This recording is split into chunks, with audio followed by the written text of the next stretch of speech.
I've always considered myself a pretty average guy, living in the suburbs with my wife, Lisa, and our 2 kids. We were married for almost 10 years, and while life had its ups and downs, I thought we were doing okay. Sure, like any couple, we had our disagreements, but I never imagined that Lisa would betray me so completely. In hindsight, there were signs, but I guess I was just too wrapped up in my own life to notice them. Lately, Lisa had been acting strangely.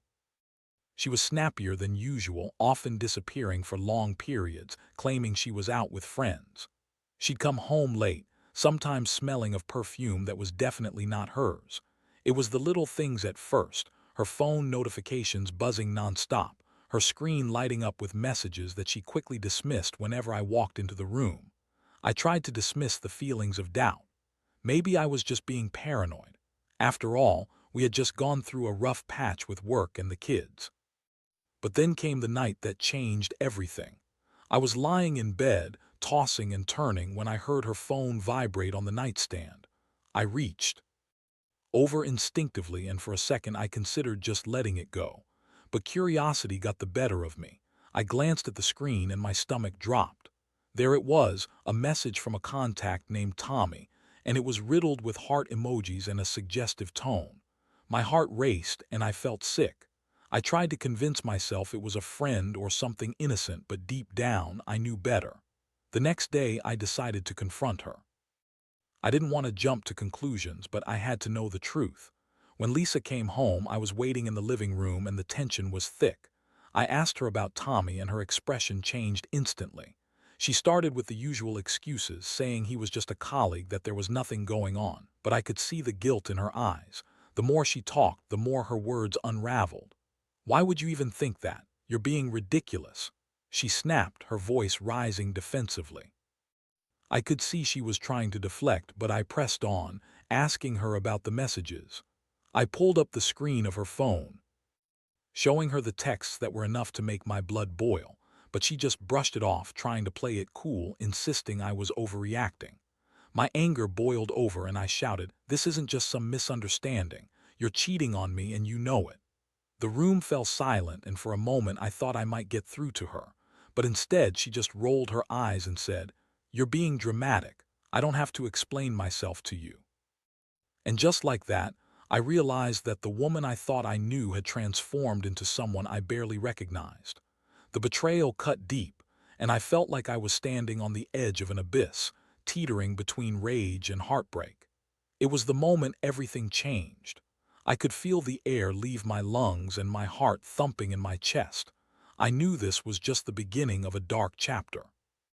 As I sat there, overwhelmed with a mix of emotions, anger, sadness, confusion, I knew I had to make a choice, and I had to make it fast. I felt betrayed and I needed to take control. The question was how. After sleepless night filled with anger and tears, I put on my thinking cap. I recalled every detail of our life together, every memory that now felt tainted by her betrayal. I couldn't just let this slide. I didn't want to wallow in self-pity.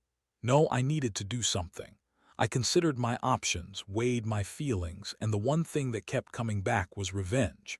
But I wanted to make sure her affair had consequences, not just for her, but for the man she was cheating with. And that's when the ideas started to form in my mind. I wasn't just going to sit back and allow them to walk away unscathed. I turned this scandal into a storm. And so the plan began to take shape. As the days turned into a blur of anger and betrayal, I leaned into my plan with a cold determination. The idea of revenge was intoxicating. I started gathering information on Lisa's affair with Tommy, the local politician. I couldn't believe she would stoop so low to cheat on me with someone in such a public position. It made me sick to my stomach, but I also felt a strange sense of power. I was going to pull back the curtain on their little secret, and I was going to do it in such a way that both of them would think twice before crossing me again. My first step was to find out more about Tommy. I spent hours online, digging through social media, local news articles, and public records. He was a rising star in the local political scene, known for his charming smile and smooth talk. But the more I dug, the more I discovered that he had a reputation. There were whispers in the community about his escapades, but nothing concrete. The the kind of scandal that could be pushed into the spotlight with a little nudge. I started compiling evidence of their affair. I used the tracking app on Lisa's phone, something I had set up ages ago to make sure she was safe when out with the kids. It felt like a violation of trust, but considering what she had done, I couldn't care less. I kept tabs on her whereabouts, mapping out her rendezvous with Tommy. It was mind-boggling to see how easily she slipped out of the house, with excuses and deceit that had once seemed harmless. One night I snuck out of our house after Lisa claimed she was going to a girls' night. I followed her to a local bar where I knew Tommy often held his campaign meetings. My heart raced as I parked a couple of blocks away, keeping my distance while watching her enter the dimly lit establishment. I couldn't believe the audacity of it all. This was the woman I loved, and here she was, laughing and flirting with another man. I took pictures, capturing her leaning in close to Tommy, their body language betraying the intimacy they shared. I felt a mix of satisfaction and disgust. I knew that those images would be my ammunition. They could ruin both of their lives, and I was ready to fire the first shot.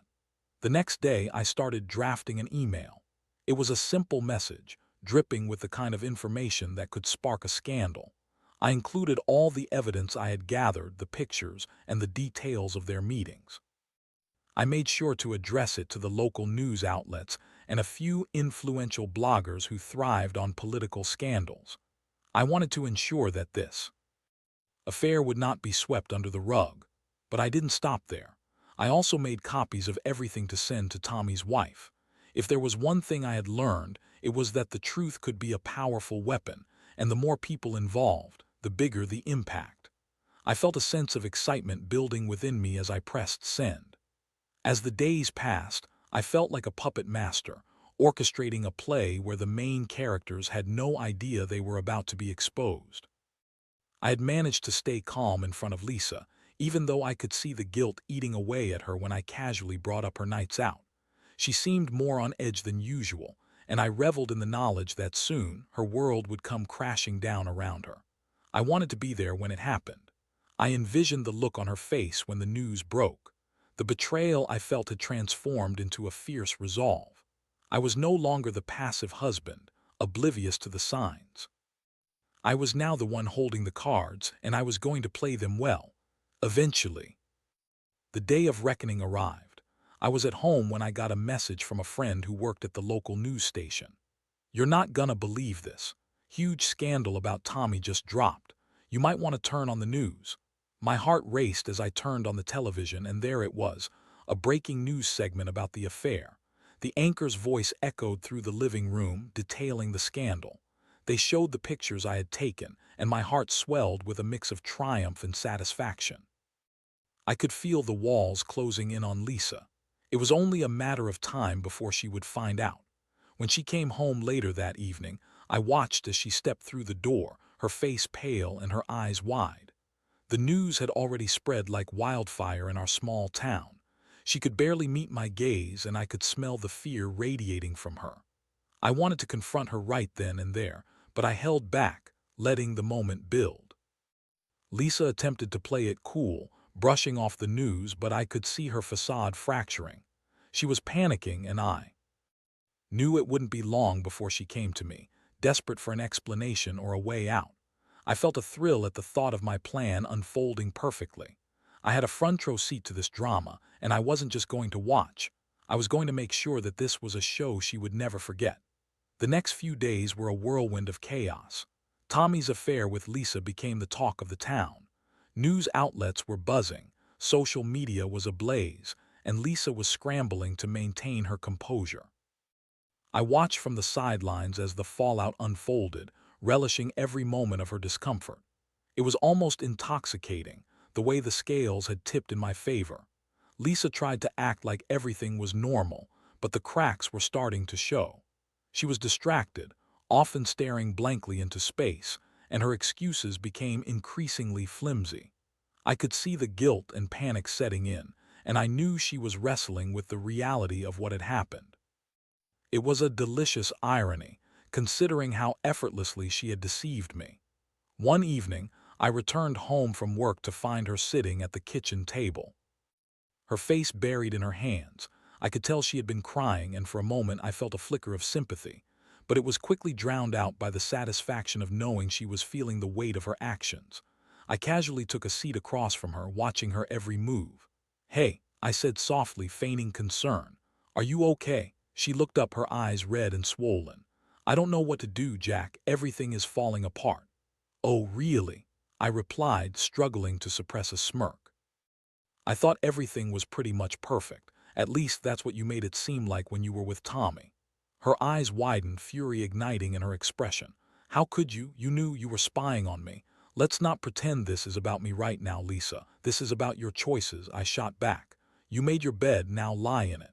I could see her resolve starting to crumble, and she shifted in her seat. "It was a mistake, Jack. I never meant for any of this to happen." "Really?" "Because it sounds like you had." "Everything planned out just fine," I replied, calling her bluff. "So what's the plan now? Are you going to run back to Tommy? Or maybe you'll find a new friend to entertain you?" The anger and shame were palpable in the air, but I wasn't done yet. I leaned in closer, lowering my voice. "You know, it's funny how quickly you threw away everything we built together for a cheap thrill. Now everyone knows about your little secret, and it's all because of your poor choices. Please, Jack, I'm begging you. Let's just talk about this," she pleaded, tears streaming down her cheeks. But there was no sympathy left in me. I had gone far beyond that. "There's nothing to talk about," I said coldly. "You wanted to play with fire, and now you're burned. I won't be the one who picks up the pieces." The confrontation hung in the air like a heavy fog. I could see her internally battling with the weight of her actions, the reality of her situation crashing down on her. But to me, it was just the beginning of her reckoning, and I was determined not to let her weasel her way out of this. The following days were filled with whispers and pointed looks from our friends and neighbors. Lisa was the center of a scandal, and I felt a twisted sense of satisfaction. I noticed how people treated her differently. Conversations would halt when she walked into the room, and there was a palpable tension that followed her everywhere. The once confident woman I had married now seemed like a shadow of herself, and I couldn't help but feel a cruel sense of vindication. It was during this time that I received a surprising call from one of Tommy's aides. They were reaching out to me, almost as if they knew that I had some connection to the scandal. They wanted to offer some form of damage control, but it was clear they were grasping at straws. I listened to the aide's frantic voice as they tried to convince me to keep quiet to protect Tommy's career. "Jack, this is bigger than any of us. Let's keep this low-key. The last thing we need is for this to escalate further," the aide urged. I couldn't help but chuckle at their desperation. "You think I care about Tommy's career? He's the one who decided to play with my family, and now he has to deal with the consequences." "Please, think about the bigger picture," the aide started, but I cut them off.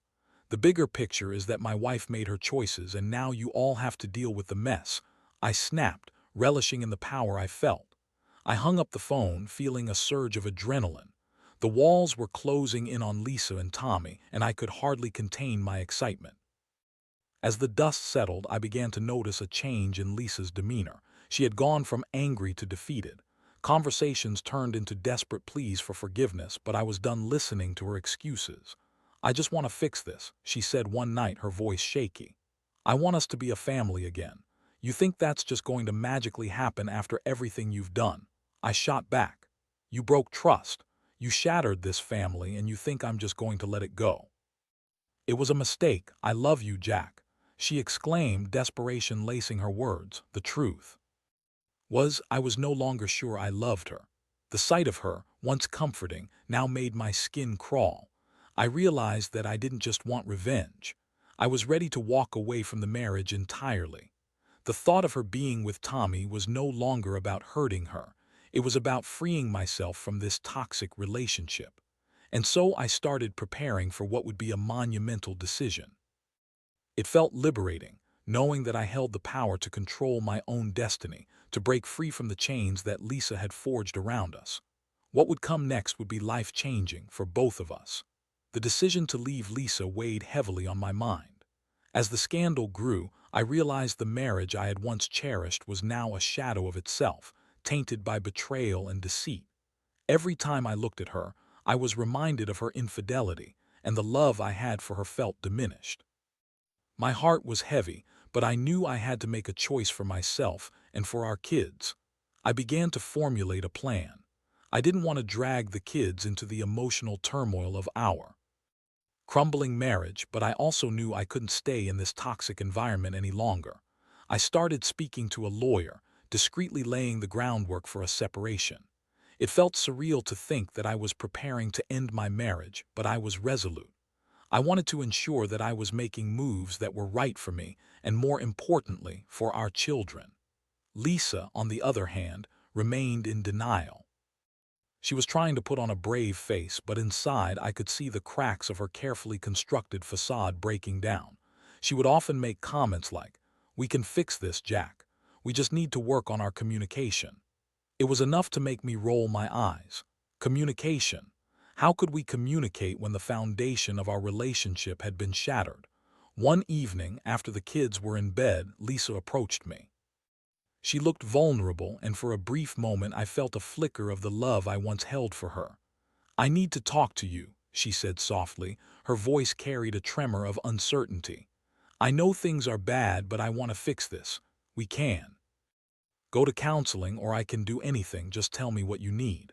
I took a deep breath, trying to keep my emotions in check. "Do you really think that's going to work, Lisa? A few sessions of therapy to fix what you've done? You cheated on me, you betrayed our family. How can we come back from that? I know I messed up, but I thought we were happy. I didn't think it would lead to this," she replied, her voice cracking. "Happy? Is that what you call it? You were out with another man, lying to my face while I was here taking care of our family." I shot back, my frustration bubbling over. "You think a few sessions can mend that? You think I can just forget?" "Jack, please, I'm begging you," she said, tears streaming down her cheeks. "I want us to be a family again. I miss you." Something inside me twisted at her plea. I remembered the moments we shared, the laughter and love we once had. But it felt tainted now, and I could see that I was no longer the man she had married.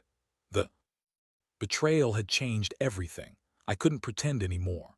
"I don't know if I can look at you the same way, Lisa," I finally admitted, my voice barely above a whisper. "I can't just ignore what happened." There was a silence that hung between us, heavy with the weight of unspoken words. I could see it dawn on her that I wasn't going to waver. The realization that our marriage was on the brink of collapse hit her hard, and I felt an odd sense of satisfaction mixed with guilt. In that moment, I realized I had to let go. The emotional anguish of staying in a broken relationship was far worse than the pain of starting anew. I made it clear to her that I was initiating the separation. The look on her face was soul-crushing. It wasn't the surprised anger I had expected, but rather a deep, hollow sorrow that resonated with both of us. In the days that followed, I reached out to a therapist for myself, seeking guidance on how to navigate this transition. I wanted to ensure that the kids would be taken care of, and that I could handle the emotional fallout in a healthy way. I wanted to be the best father I could be, despite the chaos swirling around us. On a particularly tough night, I decided to sit down with my children and have an honest conversation. They were old enough to understand that something was wrong, and I didn't want to hide the truth from them. I spoke to them gently, explaining that sometimes adults go through hard times in their relationships and that it was okay to feel sad. We reassured them that they would always be loved, that this wasn't their fault. The somber looks on their little faces broke my heart, but I felt relieved to be honest with them. As the separation loomed closer, I found a small sense of freedom in the air. I was no longer bound by the weight of Lisa's betrayal. I could finally work towards building a future free from deceit. I wanted to reinvent myself, to reclaim my life, and if I were honest, the thought was exhilarating. Meanwhile, Lisa continued to struggle with the reality of our impending separation. She would often reach out, sending me messages filled with apologies, promises to change, and desperate attempts to win me back. But I had made up my mind, and I wouldn't allow myself to be swayed by her sorrow. It was her actions that brought us to this point, and I refused to be a pawn in her game of manipulation. As the day of our official separation arrived, I felt a mixture of emotions swirling within me. I was sad for what we once had, angry for the betrayal, and relieved to be taking the first step toward my new life. Lisa sat across from me, tears streaming down her face as we finalized the arrangements. It was painful to see her like this, but I had to remind myself that she had made her choices. As I walked away from that meeting, I felt lighter. The burden of our marriage had finally begun to lift, and I could see a glimpse of hope for the future. I had learned a valuable lesson from this experience: the importance of self-worth and the need to trust my instincts. It was time to focus on myself and my kids, to embrace the new chapter that awaited us. As I stepped into my new reality, I felt a mix of anxiety and excitement. The separation from Lisa was not just the end of our marriage, it was the beginning of my journey to rediscover who I was outside of that relationship. I was stepping into uncharted territory, but I was ready for the challenge. No longer the husband betrayed, I was now a man determined to reclaim his life and his happiness. The weeks following our separation were a roller coaster of emotions. I threw myself into work and spent quality time with the kids whenever I could. We took weekend trips to the park, played games, and even spent lazy afternoons watching movies. I wanted to be the dad they could lean on during this tumultuous time. I was determined to create a stable environment for them amid the chaos. However, Lisa didn't make it easy. She continued to reach out, sometimes begging for reconciliation, at other times lashing out in anger. One afternoon, I received a message from her that read, "You're ruining our family. Can't you see that I made a mistake? I just want us to be whole again." Reading those words ignited a fury deep within me. I thought, you had your chance to keep this family whole and you threw it away. I took a moment to breathe before I composed my response. You made your decision, Lisa. You can't just erase the past because you're feeling guilty now. I need time to process everything. I could feel the tension rising in the air as I sent the message. It was a reminder that no matter how much I wanted to move on, her presence was still a part of my life, and it wasn't going anywhere anytime soon. Despite the emotional turmoil, I was determined to focus on self-improvement. I started going to the gym regularly, a way to release the pent-up energy and frustration that had been building up inside me. Exercising became a form of therapy, a way to clear my mind and regain my confidence. I could feel my body getting stronger, and for the first time in a long while, I started to feel like myself again. In the evenings, I began taking up hobbies that I had neglected for years. I immersed myself in reading and even started writing, a cathartic outlet to express my feelings and experiences. I found solace in the pages of books, learning about resilience and strength. I was rediscovering who I was without being defined by my marriage or the betrayal that had shattered it. But as much as I wanted to focus on the positive, there were moments when I couldn't help but feel the weight of loneliness. There were times when the silence in the house felt deafening, especially on weekends when I didn't have the kids. I missed the companionship I had taken for granted, the simple comfort of sharing life with someone. It was during one of those quiet nights that I decided to join a local community group. I thought it might be a good way to meet new people and connect with others who had faced similar struggles. The group was a melting pot of individuals who shared stories of heartbreak, resilience, and growth. Hearing their experiences made me realize that I wasn't alone in my journey. One evening, as I shared my story, I noticed a woman named Sarah listening intently. She had a warmth about her, and I felt an undeniable connection as we spoke afterward. We shared our experiences with relationships, laughter, and even sorrow. It was refreshing to have someone who understood the complexities of love and loss. Over time, Sarah and I began to spend more time together. We grab coffee, go for walks, and talk late into the night. She had a way of making me feel seen again, and it felt exhilarating to share my thoughts with someone who wasn't tied to my past. I found myself slowly opening up to the idea of love again, but I was cautious. I had learned my lesson about vulnerability. Meanwhile, Lisa's attempts to reach out continued. One day she called me, her voice shaking as she confessed, "I've been going to therapy, Jack. I'm really trying to work on myself. I miss you and the kids more than anything in the world." I listened, feeling a pang of empathy but also anger. "I hope you're serious, Lisa, but you need to understand that trust is earned, not given. You've broken it and it's going to take time to rebuild. I know. I just want a chance to show you I can change, she pleaded. I sighed, feeling the weight of the conversation. I appreciate that, but I can't promise anything. Right now, I need to focus on myself. And the kids, we're healing, and I hope you can respect that. As the weeks turned into months, I saw gradual change in my life, and a sense of hope began to blossom. Sarah and I grew closer, but I made it clear that I wasn't ready for a relationship just yet. I needed to take things slow. She understood and respected my pace, which made me appreciate her even more. Then, one fateful evening, I received an unexpected phone call. It was Tommy's aide again, the same one who had reached out during the scandal. "Jack, we need to talk. It's about Tommy," the aide said, urgency lacing their voice. I hesitated, recalling the pain that he had caused. "What about him?" "There's been a fallout from the affair that could affect both you and Lisa.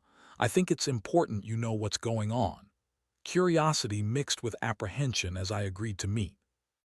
I couldn't shake the feeling that I was stepping into a complicated web of politics and personal vendettas. The meeting with Tommy's aide was tense. We met at a coffee shop, a neutral setting that seemed to echo with the lingering weight of the past. As I sat across from the aide, I could sense the urgency in their eyes. "Jack, Tommy's political career is in serious jeopardy right now. The affair has become a scandal of epic proportions, and it's spiraling out of control. He's facing backlash from community leaders, and there's pressure from the party to make this disappear." The aide explained, their voice low. "What does this have to do with me? I'm no longer involved with Lisa, and I couldn't care less about Tommy's political ambitions." I replied, my voice steady but tinged with irritation. The aide leaned in closer, lowering their voice. "It's not just about you. There are whispers floating around that if Tommy goes down, he's going to take others with him. There are people who might want to exploit this situation, and they might come after you and your family. I'm just trying to warn you. There's no telling how messy this could get." I felt a cold chill run down my spine.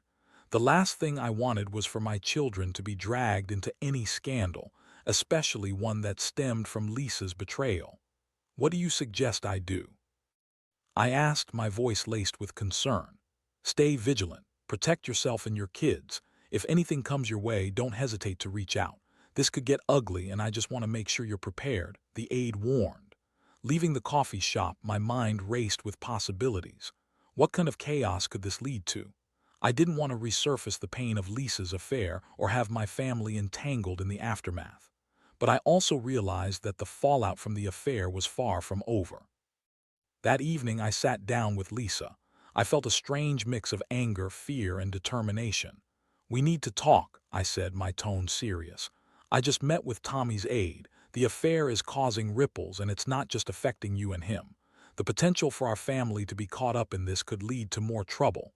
Lisa's face drained of color, and she looked genuinely frightened. "What do you mean? What does this have to do with us?" "Tommy's political career is in jeopardy, and people might use this scandal against him. If they come after him, there's a chance they could drag our family along with it. You need to understand that your choices have consequences," I explained, my frustration bubbling beneath the surface. "I never wanted any of this. I didn't mean for it to get this far," she cried, tears streaming down her cheeks. I could see the fear in her eyes, but it didn't soften my resolve. "You made your choices, Lisa. You need to take responsibility for them, and I need to protect our kids." Over the next few weeks, I stayed vigilant. I monitored the news and kept an eye on the community's response to the scandal. Tommy was facing mounting pressure, and I could feel the tension in the air. However, I also felt a strange sense of empowerment. I was no longer the husband in despair. I was a father determined to safeguard my family. Then came the day when the news broke. Tommy was officially stepping down from his position amid mounting scandals, including the reveal of other affairs. It was like a tidal wave crashing down, uprooting everything in its path. The headlines were everywhere, and I felt a mix of satisfaction and concern. Lisa was deeply affected, and it showed in every interaction we had. One night she came over to pick up the kids. Her face was pale, and I could see the weight of shame pressing down on her. Jack, I'm scared. This is ruining everything. What if people find out that I was the one who started this whole mess? Lisa, you have to face the consequences of your actions. You chose to cheat and now it's all coming to light. You need to take ownership of your mistakes, I said, my tone firm but not unkind. I know, and I'm trying to change. I've been going to therapy and I want to be better for us, for the kids. I just don't want them to suffer for my mistakes, she replied, her voice trembling. I breathed deeply, trying to keep my emotions in check. I appreciate that you're working on yourself, but it's going to take time to rebuild trust. I'm not ready to just jump back into a relationship with you, especially with everything that's happening. As the kids played in the background, I could see the fear of the unknown in her eyes. What if this ends up hurting them? What if the community turns against us and they have to deal with the fallout? I will do everything in my power to protect them, I promised, my voice resolute. But you have to be honest with them, too. They deserve to know the truth about what's happening. As the weeks continued to unfold, I found a sense of peace in my newfound independence. I was focused on my kids and myself, learning to navigate this new phase of life. I was no longer tied to Lisa's choices. I was free to chart my own course. With Sarah, I began exploring the possibility of a relationship, but we took it slow. She respected my boundaries and allowed me the space I needed. We enjoyed each other's company, sharing laughter and stories, and I started to believe that love was not completely out of reach for me. In the end, I learned that betrayal could lead to redemption, but it required facing the truth with courage. I took the lessons from my marriage, the heartache, and the journey of healing to create a life that was mine, a life where I could rise from the ashes and thrive. I reflected on the path I had walked, the decisions I had made, and the strength I had found within myself. Life was not always easy, but I was learning to embrace the uncertainty and the beauty that lay ahead. I realized that I was not just a victim of betrayal. I was a survivor, and I would continue to move forward, no matter what came next.